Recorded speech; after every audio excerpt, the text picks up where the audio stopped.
I hope that your piggy bank had a long and fulfilling life, because my hope is that in 15 minutes or so after watching this review, you will put an end to its days on this earth by purchasing Black Cross Blue Sky, which is the game I'm talking about today. And this is a fantastic game, phenomenal, incredible, just amazing game. I don't like anticipating the conclusions usually, but I just can't resist. This game is still good. It is a very expensive game. There's no way around it. This is going to be a big investment for many gamers. However, just look at this. Look at the box. There's quite a lot of game in here, and the components are just top-notch. Excellent. The topic is the Battle of Britain. You really can't go wrong with that if you like air combat games. And I really wish I could give you a sense of what a fantastic game this is. I don't think I can. You really have to try it for yourself. So, well, short of that, I'll try to give you a sense of the way it works, and I will hope that that's enough. Don't be scared when you pick up the rulebook and you see that it is 50 pages long, because there are a lot of materials that you do not need to start playing. You have designer's notes, articles of historical interest, scenarios, advanced rules, aerial terrain that you do not need at the beginning because it is optional, air-to-ground combat, and anti-aircraft. Well, you can just start by playing the scenarios that only have air-to-air combat. So actually what you really need to learn to start playing is what you find in the rulebook until here, which is a couple of paragraphs into page 17. So now from 50 to 16 pages and a half is quite a difference, huh? And these rules are pretty well written. You have examples. I don't think it's a rulebook that presents particular problems. So 16 pages and a half and you are ready to start flying. Each airplane is placed on a stand that will tell you the altitude that the airplane is flying at, which can be high, medium, low, or nape of the earth. Each band of altitude is divided in 6 levels, which you track using this dial. So for example, this would be indicating level 3, level 4, 5, and so on. And also you have another dial here on the stand which indicates the flight attitude. For example, airplanes can fly level, or maybe the airplane now is climbing, or steep climbing, steep diving, and level again. So for example, if this is the situation, this airplane is on the board like this, meaning it means that this airplane is flying medium 5 and it is flying level. Each airplane comes with a card that has a lot of historical notes on the back, so a lot of historical flavor, and on the front of the card you have all the stats that you need to know to be able to fly that airplane. Different models have vastly different stats, and yes, it is a lot of numbers, but the card is in front of you. You can use it for reference anytime you want, and once you start flying the airplanes and knowing what they can do, you probably won't even need to look at the card too often. At the top of each card you find the speed of the airplane, which changes according to the flight attitude. The number there is the number of hexes that the airplane must cover when flying in a certain attitude. So for example, if an airplane is flying level, this airplane is flying level, it has to cover 6 X's. If it's climbing, must cover 3 X's, and if it's diving, 7 X's. Also, if you're climbing and diving, according to certain rules, then of course you can also change level, 1 level up or 1 level down. Actually, you can even steep climb, or steep diving, so 2 levels up, 2 levels down, but in that case you also have special restrictions. Several airplanes also have a brake factor, which is a number of X's by which you can reduce your speed when you're flying level or diving. So for example, this airplane can actually fly 4, 5, or 6 when flying level, because if he applies brake factor, and can also fly 5, 6, or 7 when diving. An important concept in the game is momentum. You gain 1 point of momentum for each hex in which your airplane moves straight. So for example, this airplane moves 1, 2, 3, all 3 straight. That airplane has gathered 3 points of momentum, and you can keep track of those by using this dial, and the number that you place against the stand is the number of momentum that the airplane has at the present time. Momentum is used to execute maneuvers, and the airplane card will tell you how much momentum you need to execute a turn, a slip, a roll, or a half loop. Unfortunately, I do not have the time to describe the maneuvers in detail, but I'll just give an example of how the momentum thing works. Suppose that this airplane here that has 3 points of momentum from the previous turn wants to execute a slip. It is flying level, so it flies 6 axis. So first it moves 1 hex straight, so now it has 4 points of momentum. Then it executes the slip, loses all of its momentum. It has moved 2 hexes total, so now it moves 3, 4, 5, and 6, but while doing so also has gained 4 points of momentum, which are recorded there and can be used next turn for maneuvering.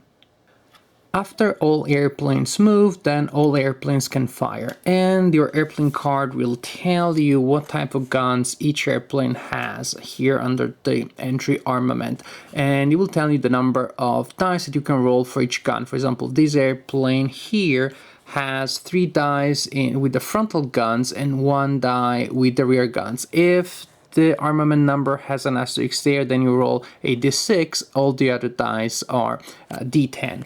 Also, then you roll the dice and there are several modifiers like the position of the sun or if you're tailing your opponent, but by far the most important modifier is the size modifier. Certain airplanes are bigger and so it is easier to hit them. So for example, airplanes firing against this guy here will have a modifier of +2, and this airplane is smaller, so actually it has no size modifier, so airplane firing against him will have a +0, so no bonus. So you roll a certain number of dice with each of your guns that apply to the situation, and you modify the number, and you deal a hit each time that you have a modified number which is equal to or higher than the distance between the fire airplane and the target, which I think is a fantastic system. It's so simple, intuitive, and yet at the same time it just simulates so well how your guns are less effective against increasingly distant targets. Well, let's try here. This airplane, as we saw, has 3 dice when firing with the frontal gun, so can fire at this airplane here. The distance is 1, 2, 3, 4, 5, 6, 7. No modifiers of any sort. Well, let's see here. 1, 2 hits. Then you get this dial here. The red dial is to record the hits. So, and then you place it with the side indicating the number of hits inflicted facing forward, just to keep track of how many hits were dealt. This airplane here has only 2 dice when firing with the frontal guns, however has a modifier of +2 because this airplane is pretty big, and well, 3 plus 2, 5, not more than distance, but this is 7, 9, definitely, so this airplane receives a hit. If doubles or triples are rolled when you're hitting, then you do not inflict regular hits. You look at the critical hit table and you roll to see what the special result is. Maybe the target is very lucky and you actually miss, or you deal a certain number of hits, or you deal one of these damages, which are bad. The airplane may be forced to abort the mission, the elevator is hit, then the airplane is unable to climb or dive, aileron rudder is hit, then the airplane is unable to turn or slip. You can imagine how bad that can be. My favorite one is the cockpit hit though, because it means that the pilot loses control of the airplane and the airplane starts moving randomly. So you will roll to determine the random direction and the random attitude that the airplane takes each turn, and if this happens to an airplane in a tight formation that the airplane may crash against airplanes of the same side, it can be amazing. I mean, just from the narrative point of view, it's really bad if it happens to you, but it's fun when you see that happening. And of course it can be that you hit the fuel line. In that case, the target just goes kaboom. The game comes with a solitaire scenario, which is okay, not too exciting. You will probably use it mainly as a pedagogical tool to practice combat and movement. But then don't worry, because you have 10 standard scenarios and they're all very solitaire friendly. These standard scenarios use different combinations of maps, as you can see, and they have different objectives, different setups. They really work differently. You will be able to have a lot of different games out of these 10 scenarios, and you have even more replay value when you start using different combinations of optional rules while playing the scenarios. But I want to give you a better sense of how some of these scenarios were, so I'm going to show you some of them a little more up close. This is the setup for the third scenario in the game. Here you have the German bomber formation, and here you have the escort group that, as it happened historically, is on one side of the bomber formation, and on the other side you have the attackers, which are these two formations of British airplanes, which for now are flying along with the bomber formation, but they're ready, of course, to converge and attack the bomber formation. And you also have another formation of British airplanes which are flying straight towards the bomber formation.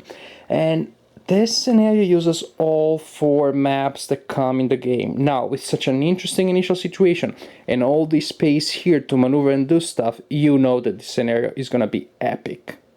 This is scenario number 7, which is a bombing run scenario. It uses all four maps, and here you have 3 formations of German bomber fighters, which are loaded with bombs, and that will give them restrictions when it comes to maneuvering.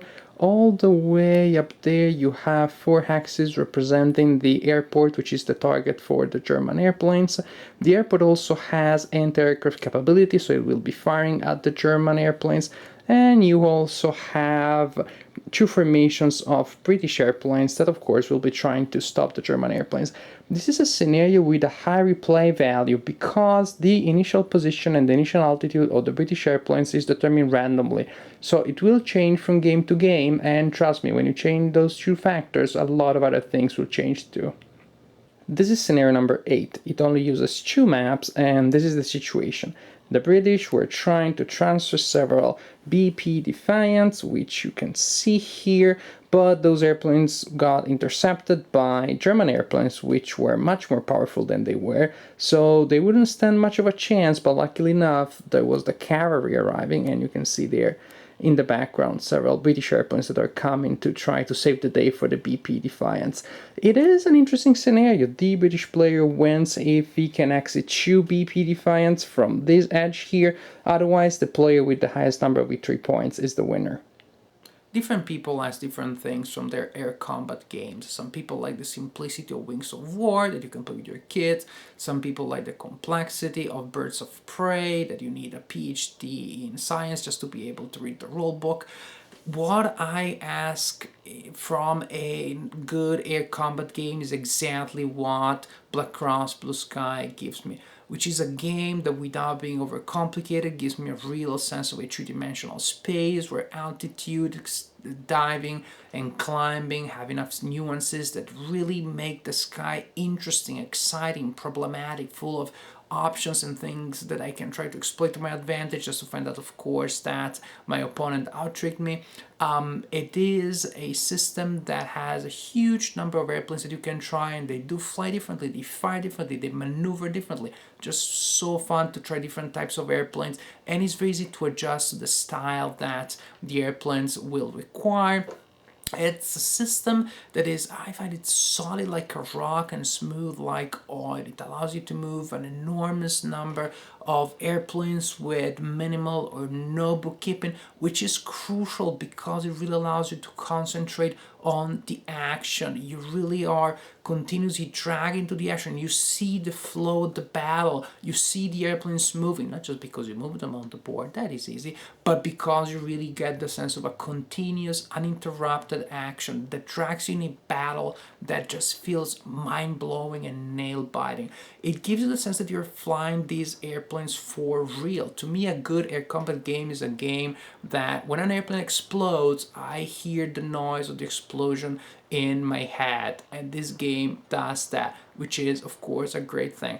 It is an expensive game, there's no doubt, but I believe that it can really be an investment. This is not going to be a game that's going to gather dust on your shelf. It's a game that with its imposing presence is going to stand out and look at you and ask you, are we going to play? Are we going to play? And you're going to say yes often, because this is a game that I believe is going to become a classic in air combat. It's just such an amazing game. I usually do not like to grade Giving grades to me is like reducing the complexity of an experience to a single number or a single letter, such an annoying abstraction. I don't like to do it in my job as a professor. I have no problem doing it here. This game is 10 out of 10, no doubt.